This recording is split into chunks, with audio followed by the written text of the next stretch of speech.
ओम देवी प्रपन्नातिहरे प्रसीद प्रसीद मातरि जगतोऽखिलस्य प्रसीद विश्वेश्वरि पाहि विश्वं तमीश्वरी देवी चराचरस्य माँ भगवती कामाख्या कामाख्यां कामदां श्यामा कामरूपां मनोरमां ईश्वरीं त्वामहं वन्दे दुर्गा दुर्गति नाशिनीं। जय माँ कामाख्या। माँ भगवती कामाख्या से प्रार्थना है कि सभी भगवत प्रेमियों का कल्याण हो, सुख शांति समृद्धि रहे, क्योंकि अक्सरहा ये देखा गया है कि कभी भी मनुष्य के जीवन में अचानक ही कहीं न कहीं तकलीफ आ जाती है। कुछ अपना परेशानी होता है, कुछ लोगों का परेशानी आ जाता है, क्योंकि उस परेशानी के लिए खास करके देखा गया है कि 3 दंड होता है, राजदंड, ग्रह दंड और दैव दंड। राजदंड को अक्सरहा बताया गया है कि आप रिश्वत से, अप्रोच से उसको समाप्त कर सकते हैं, लेकिन ग्रह दंड जो होता है वो सिर्फ शांत होता है, खत्म नहीं होता है। और दैव दंड हर प्राणी को भुगतना पड़ता है। हमारे पास कई एक आदमी का फ़ोन आता है, संपर्क करते हैं कि महाराज जी हम कभी भी किसी का बुरा नहीं किए, लेकिन हमारे परिवार में अशांति है। तो देखिए, मेरा एक अपना अनुभव है, क्योंकि आप भी इस अनुभव को करें और अनुभव मानें। क्योंकि अगर बाई चांस आप अगर बम्बे से दिल्ली जा रहे हैं और नागपुर रुक गए या बड़ोदरा रुक गए, तो कल फिर बम्बे नहीं जाएंगे, वहीं से जाना पड़ता है। तो पूर्व जन्म कृतं तपः भाग्यमेव प्रजायते, पूर्व जन्म का किया हुआ तपस्या भाग्य के रूप में परिणत होता है। साथ में ये संसार में हर प्राणी का अपना लेन देन है। कभी चाहे वो भाई हो, चाहे पत्नी हो, चाहे बेटा हो, चाहे माता हो या पिता हो, क्योंकि इस संसार में जब आते हैं तो हर आदमी का अपना हिसाब किताब होता है।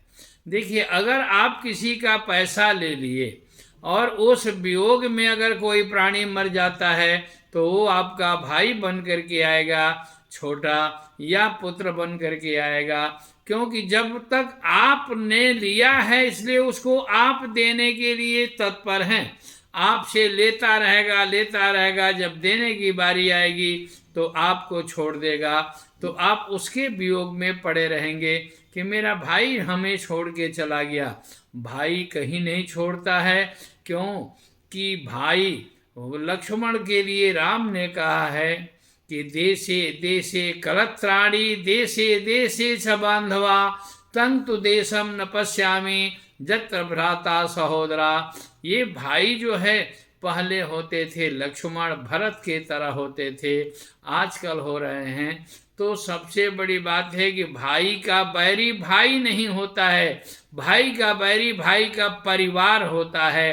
क्योंकि दोनों परिवार जब आपके पास आते हैं, आपस में एक दूसरे का खींचातानी होता है और वही बातों विवाद का जड़ बनता है। उसी तरह से आपके कर्म और भाग्य दोनों जब साथ देते हैं तो आप किसी चीज में आगे बढ़ते हैं। अगर ग्रह आपका खराब होता है, तो जैसे शनि की युक्ति है, मंगल का युक्ति है, तो शनि मंगल अगर 5वें घर में बैठा है या 5वें घर को दृष्ट कर रहा है, तो आपके पास संतान नहीं होगा। वो दत्तक पुत्र का योग ही बनेगा, आपको गोद लेने की परिभाषा होगी। अगर 5वां घर शनि के से पूर्ण रूप में दृष्ट है या बैठा है शनि, तो कोई भी आपको संतान नहीं होगी। अगर शुक्र की प्रबलता है और सूर्य का, मंगल का कहीं भाई रोक नहीं है, तो आपको सिर्फ लड़की लड़की होगी। खास करके लोग संतान से पीड़ित हमारे पास जो खबर करते हैं, फोन संपर्क करते हैं, उनके लिए मैं यही उपाय बताता हूँ। दूसरी, आप देखिए कि व्यापार में भी, आप परिवार में सब कुछ है, लेकिन आपके पास कभी भी अचानक अशांति हो जाती है, क्योंकि आप सबके लिए हैं, आपके लिए कोई नहीं है। अक्सरहा देखा गया है कि आप जो कुछ भी लेते हैं तो किसी से लेना है, देना है। तो इस संसार में खास करके कल अमावस्या है, कल माँ पितृ के लिए भी आप स्तुति कर सकते हैं। अगर ज़्यादा पितृ दोष है, जिस परिवार में संतान नहीं है, संतान नहीं हो पा रहा है, संतान सही सेटल नहीं हो पा रहा है, अगर आपके संतान का विवाह नहीं हो पा रहा है, दाम्पत्य सुख में बाधा है, आप क्या करेंगे, 2x2 का एक चौकी रख करके वहाँ पर सफ़ेद कपड़ा बिछाइए और सफ़ेद कपड़ा बिछा करके उस पर जो है सो सतिया बनाइए। सतिया बना करके 27 ठो सुपारी रखिए।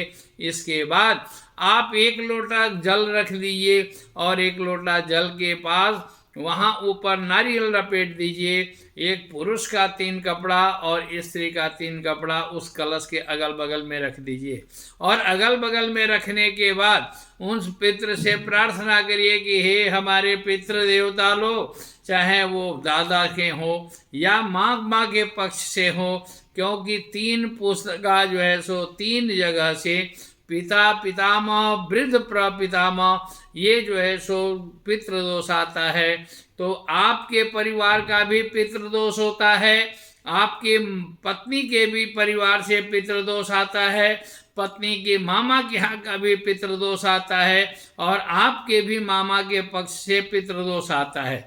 ये चारों पुस्तका जो पितृदोष है वो कहीं ना कहीं आपको पीड़ित करते हैं। ये कलश रख करके और आप वहाँ वस्त्र रखिए और नित्य प्रति वहाँ पर धूप बत्ती करिए पितृ के नाम से और प्रार्थना करिए कि हमारे परिवार में सुख शांति समृद्धि दे हे प्रभु। इसके बाद मैं भागवत का कथा श्रवण करूं या भागवत का कथा श्रवण में सहयोग करूं या मंदिर में दान दो।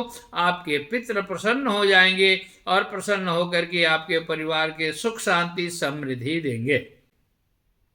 इसके बाद कल जो है सो खास करके बहुत जगह देखा जाता है कि अमावस्या के दिन जो है सो कलश स्थापन मना किया गया है, क्योंकि अमावस्या और प्रतिपदा से युक्त कभी भी कलश स्थापन नहीं होगा।